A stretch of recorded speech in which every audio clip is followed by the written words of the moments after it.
All right, my friends, welcome to episode 153 of Prof and Dev Play Games. I am the Professor Larry at Prof Plays Games on Twitter. Over there is Anthony, the Dev, at SummerSpeak on Twitter. How's it going? It's going okay. The smoke is back in the western Washington area. The fire is in eastern Washington, right? No, they're north. Oh, there's a few in the eastern, northeastern mountains, but a lot of it is up in Canada, actually. Oh, again. And okay. the winds have shifted to come down. Our southerly winds from there. Mm-hmm. We had a great, probably about 4 or 5 days there where we were getting a lot of coastal winds and it was pushing it all away. You just watched it change today, and now I go outside and it smells like a campfire again. Oh, and it's like even my yard, I look across my yard and it's hazy. I mean, this is terrible for your health, I'm sure. I remember in 2015 when we went to the World Cup in Canada and we came down to see you, it was just wildfires everywhere in Canada. So that's awful. And I know Sweden's having a lot of wildfires right now as well. Just places that don't usually have them. And California. Well, yeah, California. We're used to that. But I at guess this point. California is used to it. Yeah. But Sweden is not. Sweden's actually coordinating with California about how to fight massive wildfires. Yeah, that's pretty crazy. Yeah. So, I mean, surviving. My one random thing, we watched the 5th Harry Potter movie tonight. Oh, God. So we'd finished the book and we done. Everyone hates. I fucking hate that one. I never saw the movie, but I hate the like book. it quite a bit. Really? Okay. Like, I mean, it's angsty. Yeah, that's why a lot of cool stuff happens. Yes, in the that's book. true. That's true. You don't have to like Harry, but he is an angsty teenager. But man, I'm watching the movie. I was like, man, that person that plays Tonks. Why do I know that person? Oh, like, yeah. it's Osha. Yeah. From Game of Thrones. Yep. I was like, holy crap. That's what when she came on Game of Thrones, that one scene where she was topless, people were like, it's Professor Tonks and she's topless. I'm like, wait, who? Oh yeah, Harry Potter. Wow. Okay. Yeah, that was there we go. That was my little like, oh, she's in this. Okay. I know her for a much different character. Right. That's funny that you mentioned Harry Potter because I'm actually just started my first reread of the series and I finished book 1 yesterday. I'm on book 2 now. I'm curious what you. I mean, I only read the first 3. Oh, really? And so we've audiobooked 4 and 5. Yeah. Mm-hmm. So I'm actually reading the books now. Mm-hmm. Because I've seen all the movies. Yeah. But holy crap, does the movie 5 cut out so much? Even though 5 is the longest book in the series, so I understand. But oh my god, it was like this barely scratches the surface of all the stuff that happens in the book. Yeah. Listen, I bought the Blu-ray, all the Harry Potter movies. Yeah, I've actually never. That's what we have. I've never seen them. But I started reading the books because my cousin was reading the books and really loved them. So I was like, okay, I'll give it a try. Which is the first and last time my cousin has ever read something before me and recommended it to me. But that's impressive, though. Yeah, it was cool. But he only got to book 3. I think he only read the first 3 as well. 3rd book is really good. Yeah, I like the first 4. I guess it's just fun. Yeah. And 7's all right. I don't know. Half-Blood Prince is 6, right? Half-Blood Prince is 6, 5 and is, then Deathly Hallows is 7, 7. and Order of the Phoenix is 5. Right. Yeah. Prisoner of Azkaban's really good too. Yeah, that's 3. I thought it was 4. Oh yeah, Goblet of Fire is 4. Yeah. Goblet of Fire is 4. Yeah. God, it's good. It's rereading it now. It's like, oh, at the beginning was very formulaic, and it got it broke away from that later. It definitely makes you think it's going to be a very formulaic story. Yeah, and then definitely subverts those expectations as it goes along, right. Which is cool. No, it was so good. It works as a coming of age story in that way. Absolutely. So when I got back into it because I picked up The Cursed Child, the play basically. Oh, right. Yeah. And it was good, I thought, and I was like, I should reread this. So I'm glad I am. And I actually canceled my Audible subscription because I got the Overdrive for my phone, and I'm just checking out audiobooks from my library through my phone, cool. Which is awesome. And it has like a 3 times speed too, so it's all perfect. And I'm paying taxes for it anyway, so might as well use it. Use your libraries, people. Oh my god, they're amazing for sure. Well, anyway, this is Prof and Dev Play Games, but we also read books and all that kind of stuff.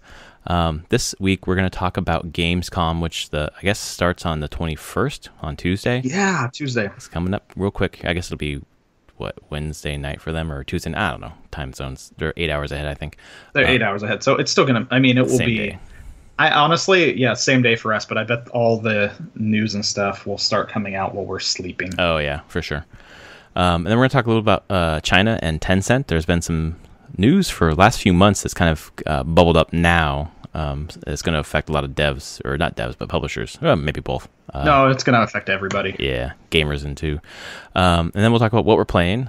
Mine, no surprise, Hollow Knight, a little bit of God of War, and I think you've probably played a little bit more Dead Cells and some other stuff. So yeah, we'll get into that. But let's start with Gamescom. There was a news release that Gamescom is having an opening ceremony that is going to have some world premieres, kind of like what Keeley's thing, the Game Awards or whatever it's called. Yeah, a little bit like that, yeah. But there's going to be announcements from, I guess, THQ Nordic and Ubisoft and Bandai Namco. So we'll see some new stuff there. Exactly. Oh, Square's going to be in there, but everyone thinks that's going to be Life is Strange too. Oh, yeah, right. This is my thing. How many months from E3 have we been now? 2? 2, yep. Yeah, there's not going to be a huge amount of new things. But I think a lot of stuff that we saw at E3 is going to be more fully featured. Mm-hmm. And then you'll get a couple smaller new things. But I wouldn't expect any kind of like, oh my god, I can't believe I was never expecting this game to come out. E3 is the start of this convention season. Right. And it just kind of, those announcements and stuff just kind of sweep through to like just after PAX. They don't, and the game companies tend to wait until more into the fall to start showing newer things. So like Sony never had much of a presence at Gamescom ever, for the most part. I'm sure they'll show Spider-Man, right. Maybe some Days Gone, maybe. It'd be nice if they talked about that game a little bit. Yeah. It's like falling off everyone's radar. I bet they're just going to be holding most of their stuff for what is it? What do they do? Paris Games Day? Paris Games Week, yeah. Games Week. I feel like they'll hold to that, and then PlayStation Experience. Right. Maybe Square will do something better than E3. I mean, it shouldn't be hard. You can't do worse, man. Exactly. I mean, maybe they'll actually like not just show a commercial for half an hour. They'll do something.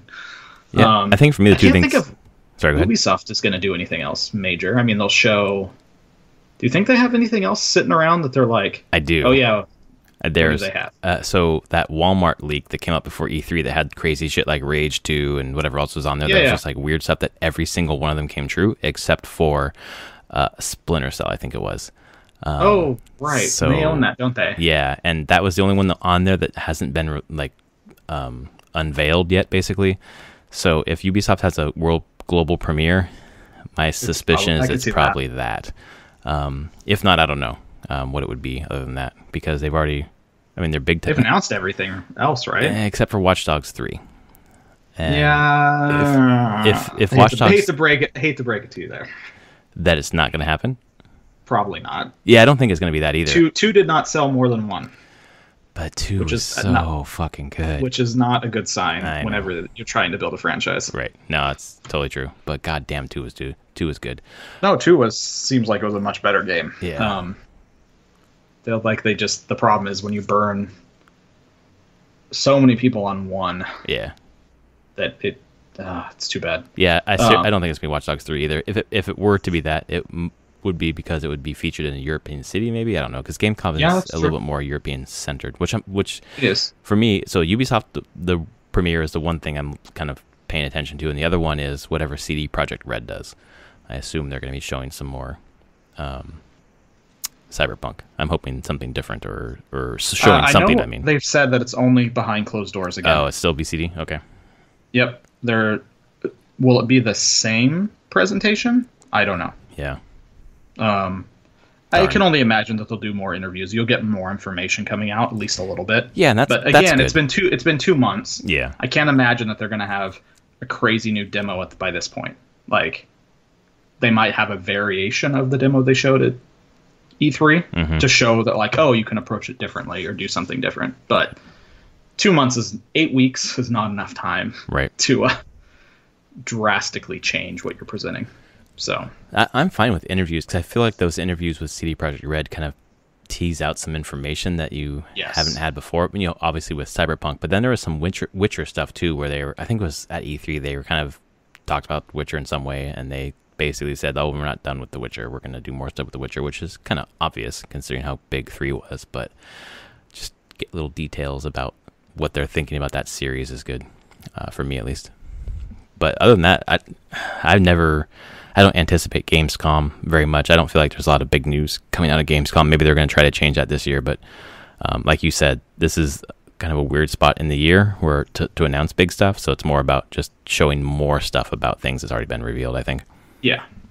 One or the other. I mean, they do this kind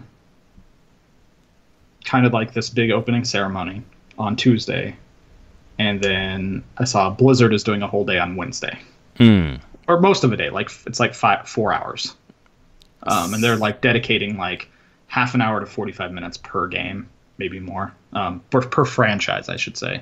So, and they've said they're going to announce new Overwatch stuff.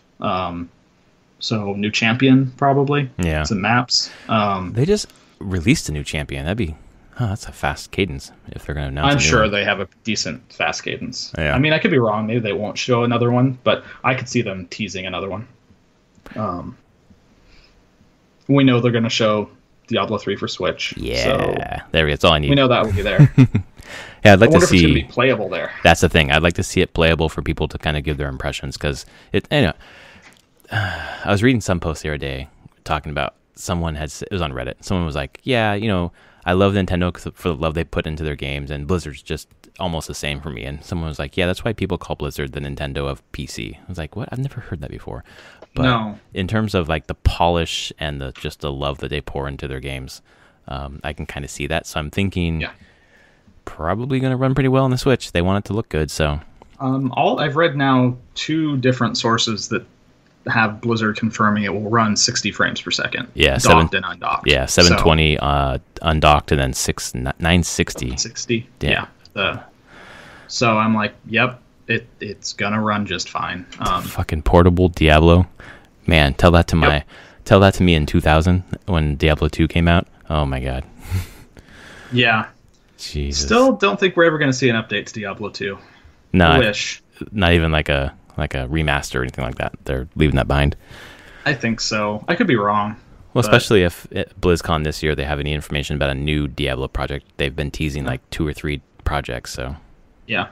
Diablo 4. Maybe. I could see them potentially.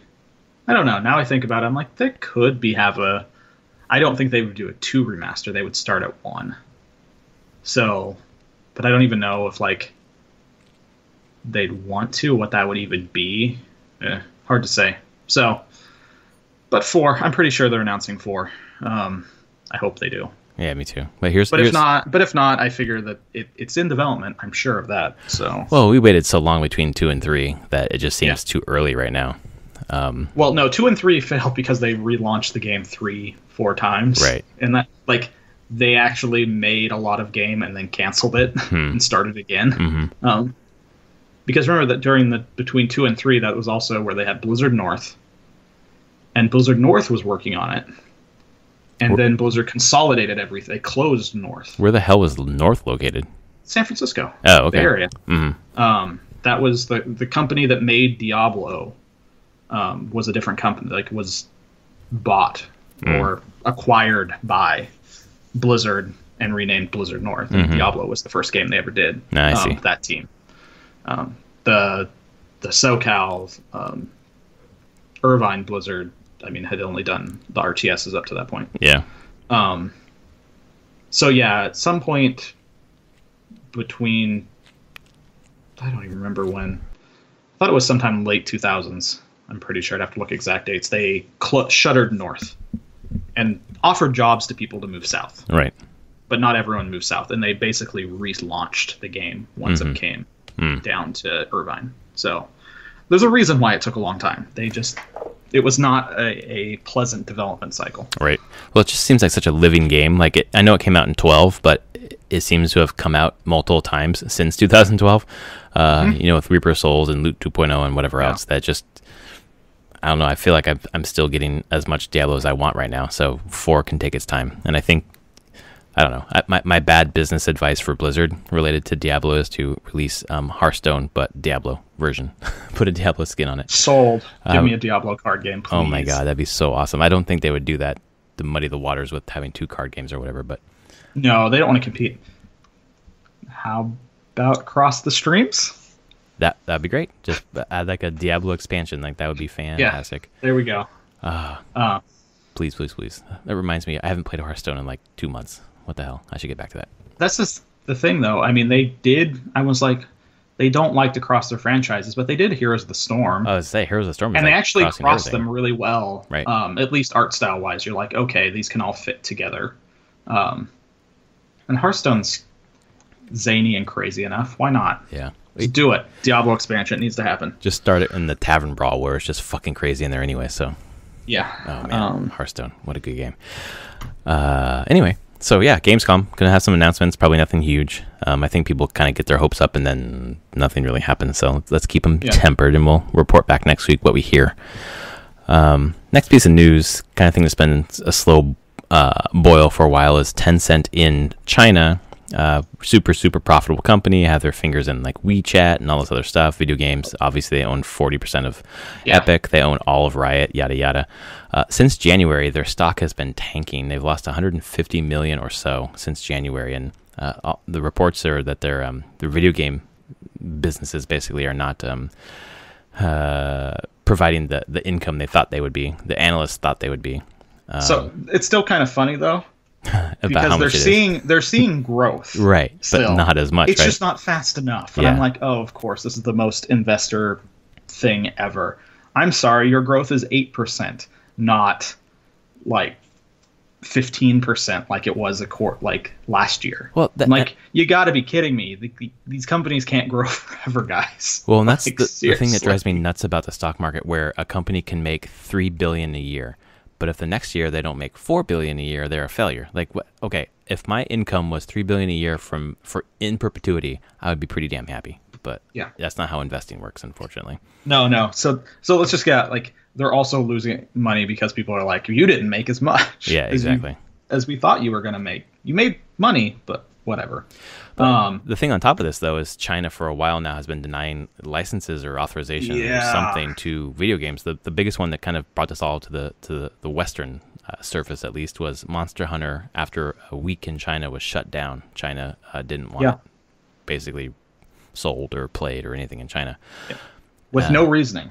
Right. I didn't see a reason. Was there anything given? It specifically says they did not give a reason why. It was just to stop. And that was licensed for China by Tencent. That was it. Yeah, because China is licensing a lot of Western games. So at that point when that happened, all like Konami stock, Capcom stock, 3 or 4 other companies, I can't remember which ones, including Nintendo, dropped like between 2 and 5%.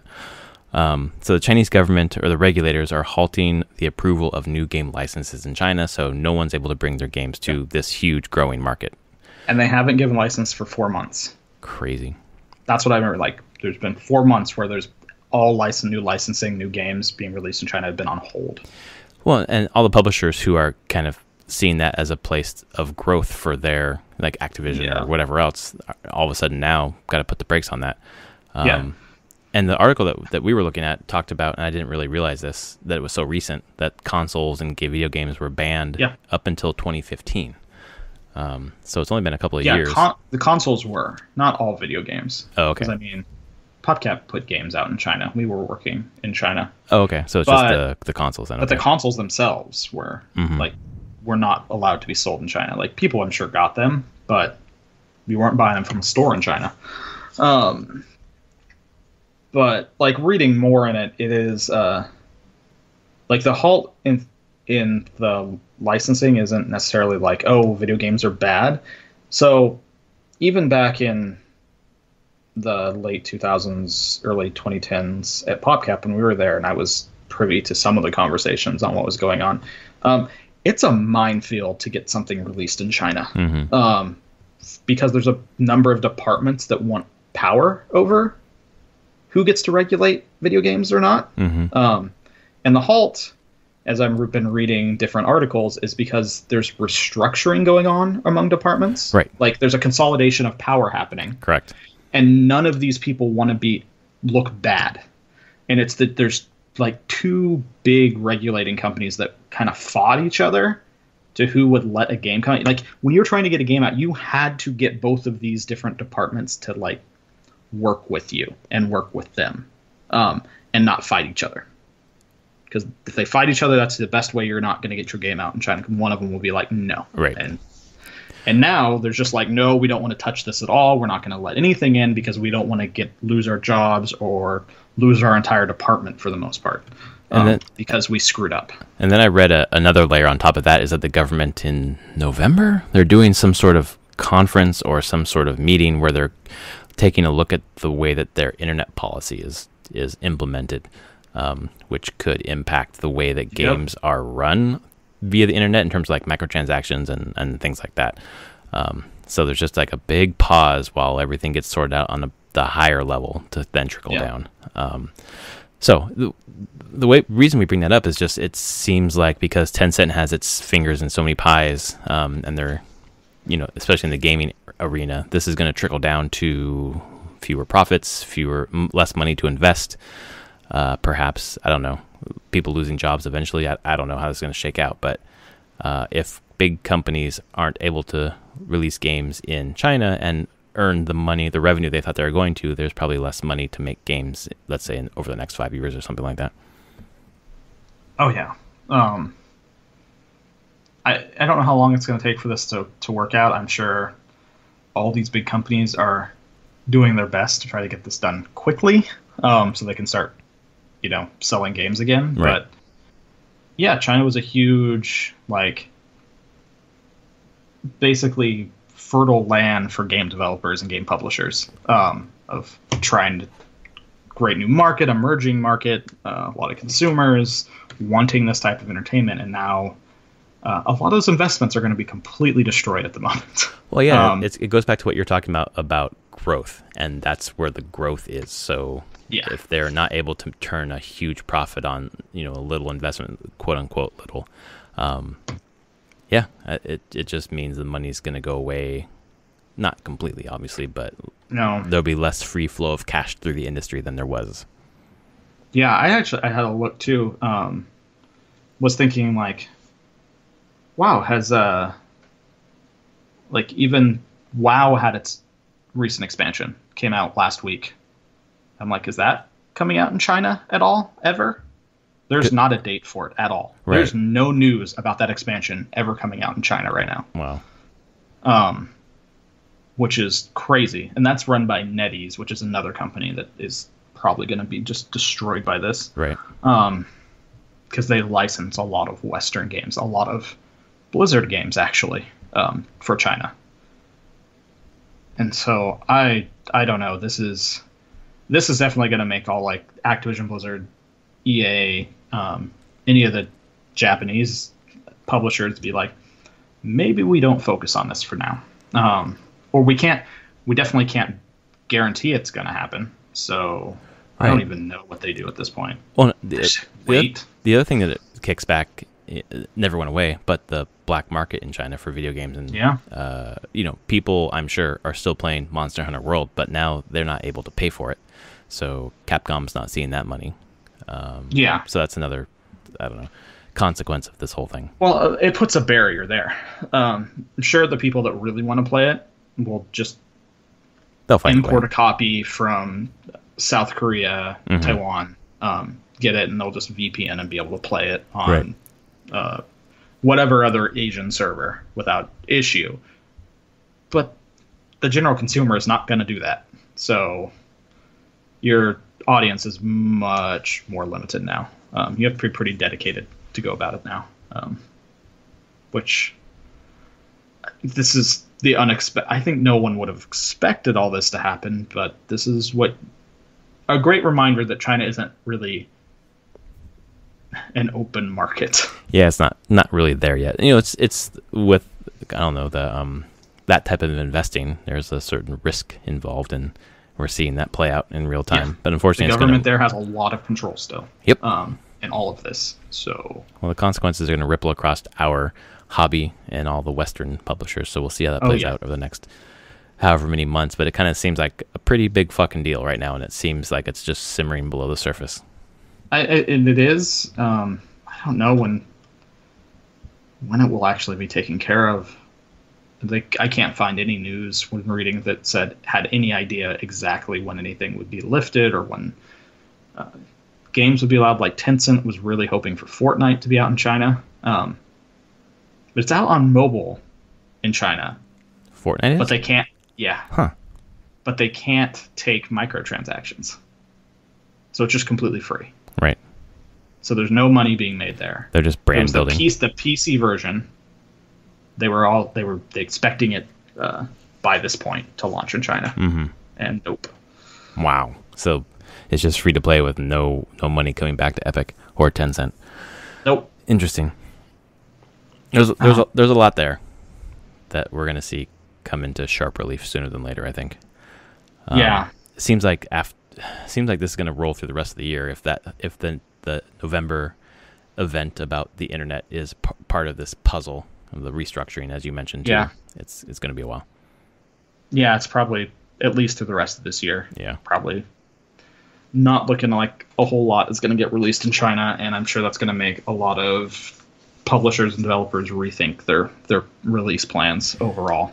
Well, it's interesting, too, in terms of Nintendo, because I'm thinking about the stock that I own, which is just Nintendo, what they've released in China. And I know that they just did that thing with NVIDIA or some sort of mobile... I don't remember exactly what it was, some sort of mobile device that they could play like Mario Galaxy and whatever else on. It was the first time those games had been released in China officially. But I guess no more games would be licensed for that device. Currently, yeah. So, oh boy. Well, moving on from that, how about we talk about what we've been playing this week? Sure. What do you got? You mentioned one thing I've been playing. Dead Cells? More Dead Cells? That, but Hearthstone. Oh, shit. Okay. I fired it up. I was like, I haven't checked, because they had a new expansion. Always log in when there's a new expansion, because you always get free packs. Oh, shit. I should have done that. There's free pack. I think log in anytime, you'll get them. Like cool. the Boomsday Project or something. Mm-hmm. But there's new packs of that. But I hadn't logged in really since Witchwood had come out. Right. So this is the one, you're talking about there's a new one after Witchwood now. Yeah. Oh, shit. Okay. It just came out. But I logged in, got those packs, and then I saw that Witchwood had their own, basically, dungeon run thing, which I hadn't played. Mm-hmm. And so I've beat it with 2 of the 4 characters so far. Oh, nice. That they let you play with, and it's very unique mechanics. It's a lot like the dungeon runs, but the actual heroes themselves have just crazy abilities. That you're playing as, and it's kind of it's a fun puzzle. So yeah, I played that. I got a bunch of just doing quests, getting more packs, and then got some coins because I got 100 wins. So I bought more packs. Nice. So I've been playing a decent amount of that and having a lot of fun with it. Which leads me to my time today, which is really dumb, and looking there going, oh, look at all these different heroes you can get. Oh no. How do you get these? Aren't they only available by buying them? No. Oh. There's actually a number, and one of them was, get a new WoW character to 20. Oh fuck. That's easy. And you can play WoW for free to level 20. Yeah, of course. So I played WoW today for the first time in many, many years, just starting a fresh Blood Elf character, playing as a monk to just be like, here's things I've never even seen or tried. Yeah. So I feel like that's like an alcoholic who went to AA for a long time, taking a sip. There's a lot of nostalgia to it. I'm like, oh yeah, I remember this. Oh man, I remember this a lot. It also makes me realize how much WoW is a juggernaut of the MMO space. Oh yeah. And how even now I'm like, man, any MMO that's even come out since this is just really kind of pales in comparison. It's shocking. Like, is it the prettiest game out there ever? No, the art style works though. The sound, the music though, the writings, the little stories from the quests, it and just the sheer amount of content and well-designed content is pretty incredible, and it holds up really well. So I got a Blood Elf to like level 13. once I turn in a bunch of these quests, I'll be 14. What's the champion or the hero you're gonna get in Hearthstone? It's a Blood Elf Paladin. Oh, damn, cool. And so I just want to play the Blood Elf Paladin because that was one of my mains back in the day. I had a Blood Elf Rogue and a Blood Elf Paladin. Nice. So, I don't know. It just kind of rolled into that. Just kind of happened. It just happened. I'm like, it will only take me a few hours to get to 20, and it does. They've really sped that process up quite a bit. So,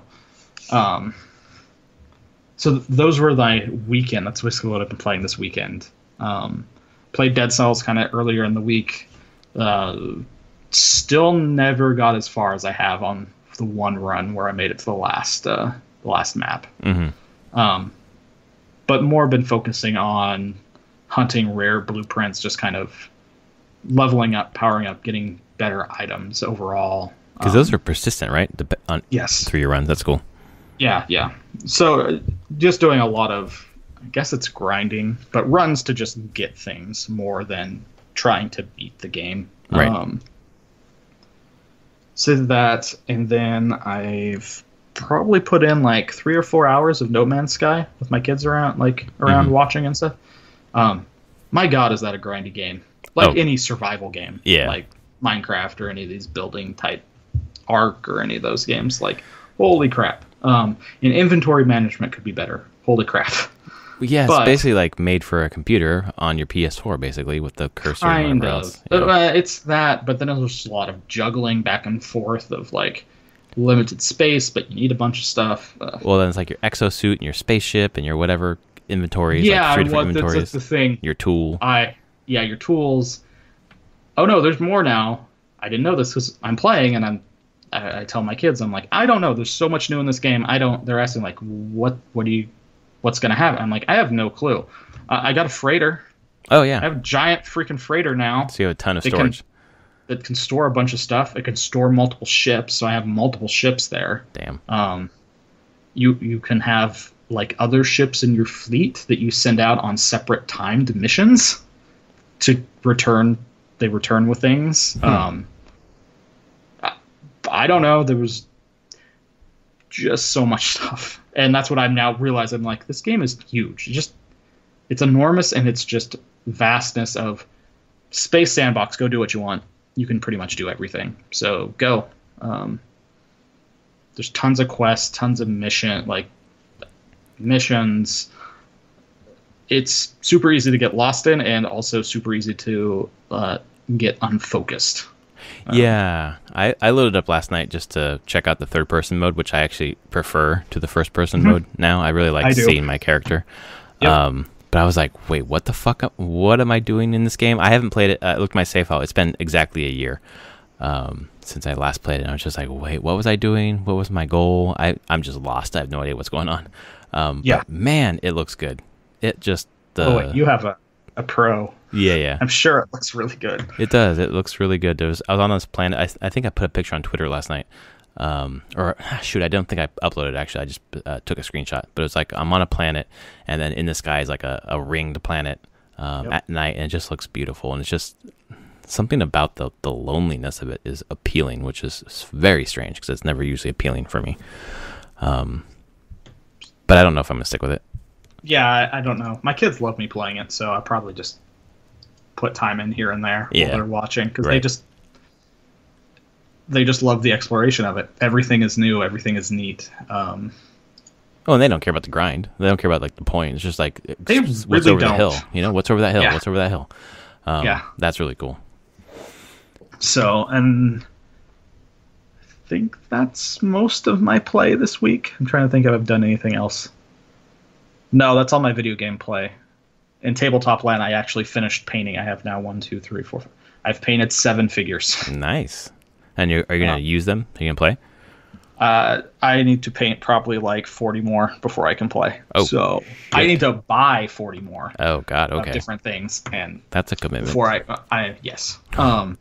But I will slowly buy them and paint them because painting them is fun. It's very relaxing, and I needed something that was super relaxing to do like that. But I do have people I can play with once I get up to a certain number of figure, like a an army, a certain size. Right.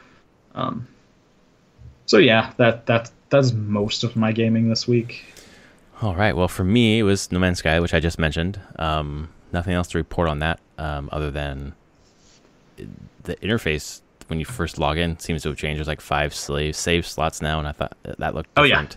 Yep. But just the first person mode is a game changer, and it's just I want to play more just to get. I want to get my head back around it again, and then play some and see kind of what I think about it. But it's going to take a while because I am still playing Hollow Knight. So I think last week of course, Jesus. And you're gonna get to 107%, and then the DLC is gonna drop. So here's the problem: the DLC drops on Thursday. I'm not gonna get to 107% by then. I spent probably 8 hours or so post game after I got 93, and I'm up to 99% now. I got for people who play the game, I got all the grubs. I've killed basically all of the bosses. I have 2,400 essence, so I've basically beat all the Dream Warriors. A lot of the extra content, like I beat, and then I got the last charm when I found the last grub, which are basically worms hidden throughout the world. That when you collect all 51, you get the final charm that allows you to regenerate soul, which you use to regenerate yourself. One day you'll play this game, and then this will all make sense. Okay. And I texted Brad last night, and I was like, "Yeah, I finally got the last charm. I've completed this whole thing."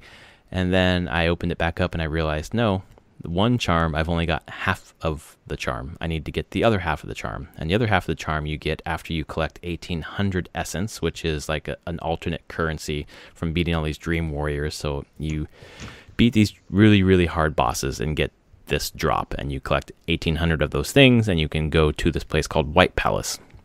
And White Palace is basically a platforming challenge. It is like you take someone who has an idea about creating a really hard Mario level. They don't know much about game design, and you give them Mario Maker. What they produce, honestly, is what the platforming in Hollow Knight is like. It's not bad. It's not good. It's kind of mediocre. So this White Palace that's supposed to be super difficult is really, the only thing that's difficult about it is there's lots of spikes and saws placed near every single platform, and you just need to delicately jump between each of them. The checkpointing is pretty generous, so it's not so much difficult as fucking tedious.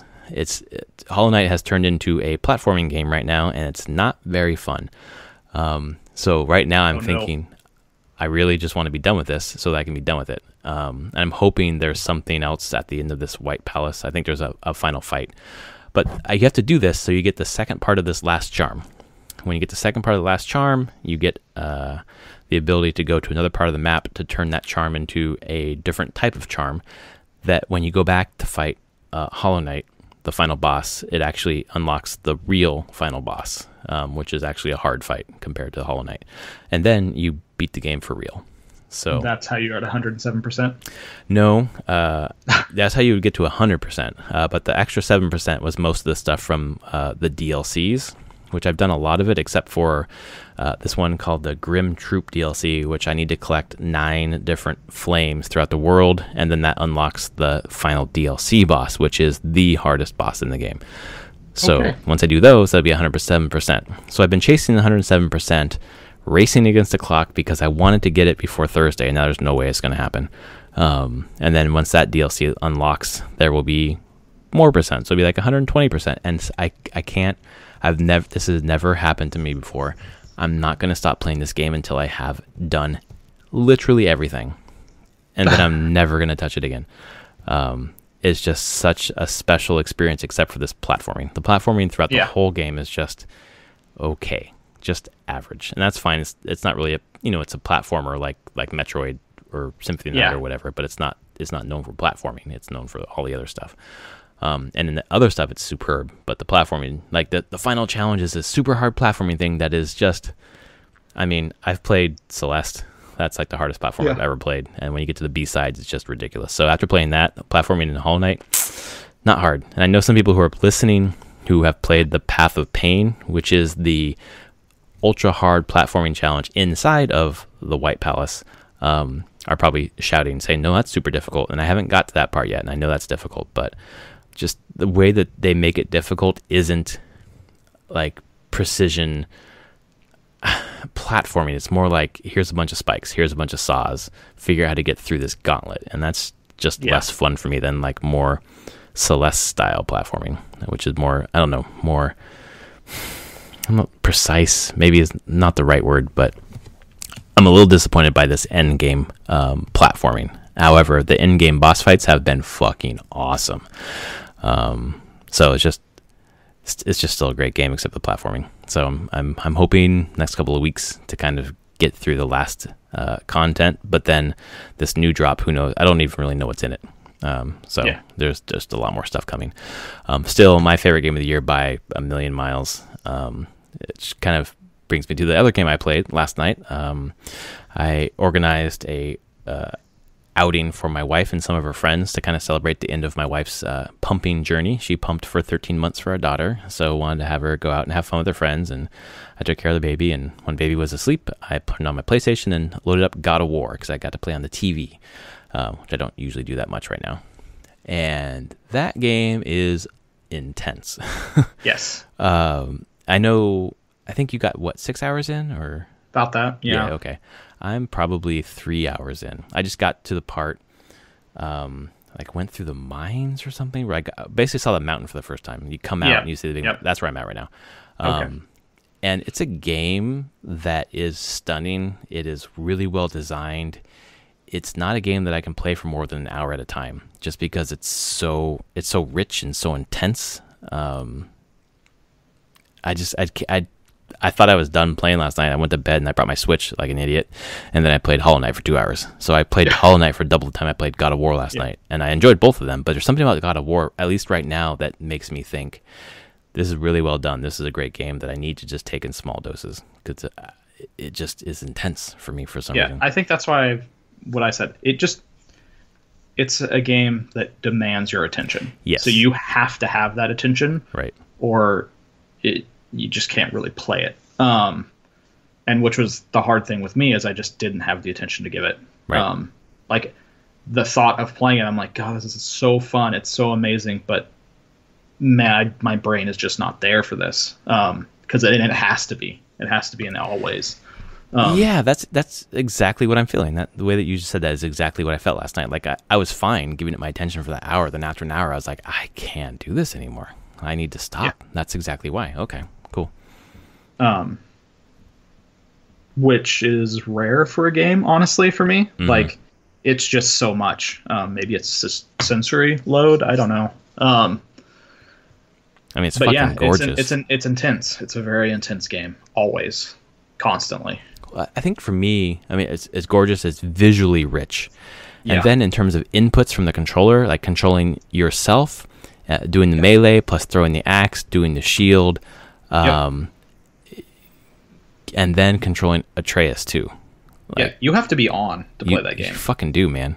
That's exactly what it is. It was exhausting. I was tired when I was done. I was like, what the fuck is happening? That's it. Okay. Yeah. And it's great. I mean, I love it. I think, I don't know if I'll beat it this year. Like, I'm going to put a little bit of time, as I go through, but it's not something that I can play straight through.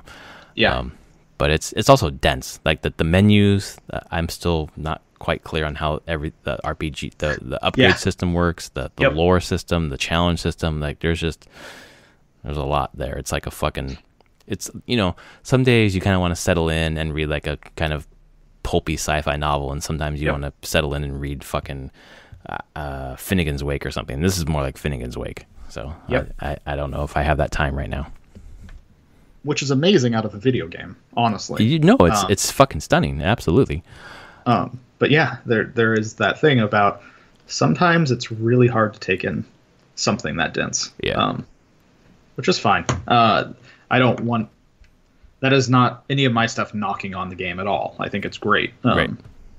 It's just my life might not be in the right place for it at the moment. That's kind of how I feel too. Because I don't get much time to play on the TV right now. And when I'm playing a video game right now, I need to be able to like step away from it at any second. Yeah. And you really can't do it with that game. Yeah.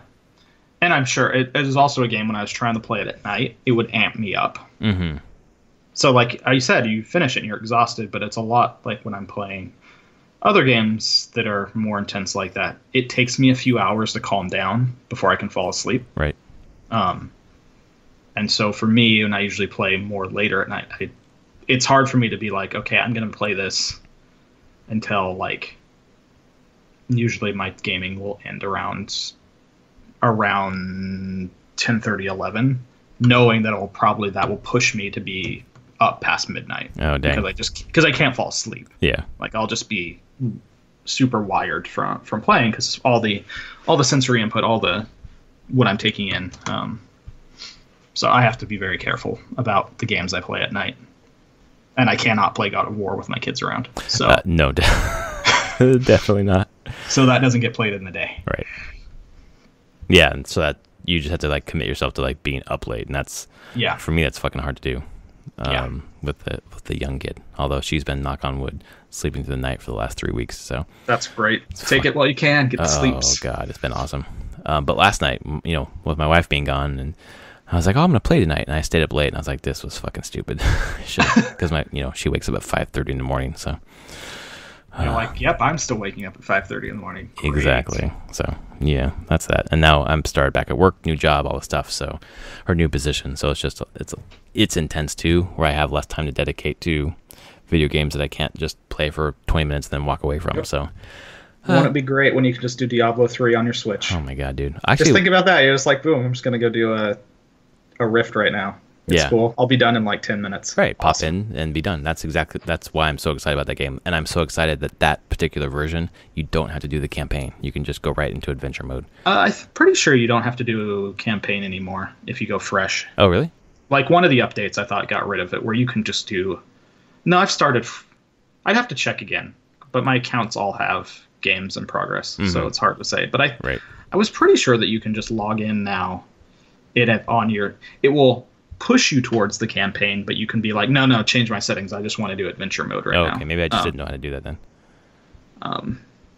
But again, that might just be because I've already beat the game with another character. So, right. Who knows? I don't know. I thought they removed it at some point though, because people were complaining that they didn't want to play through the stupid campaign again. Right. Yeah, and I like that they're acknowledging people who are going to be playing this on Switch are probably veterans who played it elsewhere and want it on the go, which is exactly correct. Like. Yeah. Depending on what games continue to come to this and what first-party games, like the Switch could become like my favorite console of all time, just because of the portability factor. But I think, I think PS4 probably is my favorite console right now, just because of the sheer depth and variety of games on it. Followed by probably the 3DS because of all the stuff you can play on it. But anyways, just so much to play, so little time. And I'm actually, having said I want short experiences, yada yada, I'm still looking very forward to starting Divinity 2 with you. Yes. I guess September is probably where we're going to start doing that. Yeah. Of course it comes out right before PAX. Well, yeah, and also like right when I'm starting this crazy job. Like, oh my god. Like I don't know how much time I have to dedicate to it, but I really want to get to it. So yeah. We'll see. Well, that was episode 153 of Prof and Dev Play Games. Next week we'll be here talking about Gamescom. Everything will have happened in the interim, but hopefully there'll be some cool stuff to talk about. There should be some sort of news. Yeah, there's going to be stuff, I'm sure. Yeah. All right, my friend. Well, I'll talk to you next week and talk to everyone else next week, too. Later. All right, night, folks.